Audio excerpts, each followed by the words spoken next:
శ్రద్ధతో భగవత్ స్మరణ చేస్తూ ఆ భగవన్నామాన్ని ఉచ్చరిస్తూ స్మరిస్తూ ఈ లేఖన యజ్ఞంలో పాల్గొనవచ్చు.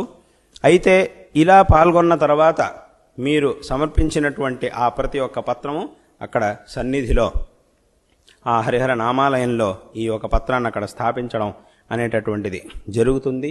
కాబట్టి ఈ కొంత సమయాన్ని భగవంతుడు మనకిచ్చినటువంటి అమూల్యమైన వస్తువైన ఈ సమయాన్ని దీనికోసం కేటాయించి ఈ యొక్క పవిత్రమైనటువంటి కార్యక్రమంలో అందరూ కూడా పాల్గొని శ్రీ శారదా చంద్రమౌళీశ్వరుల యొక్క మా గురువరేణ్యులైనటువంటి జగద్గురు శ్రీ శ్రీ భారతీ తీర్థ మహాస్వామి వారి యొక్క పరిపూర్ణమైనటువంటి కృపకు పాత్రులు కాగలరని ఈ సందర్భంలో మీ అందరికీ కూడా తెలియజేస్తూ మీ అందరికీ నారాయణ స్మరణ పూర్వకమైనటువంటి ఆశీర్వాదాలను తెలియజేస్తూ ఉన్నాం.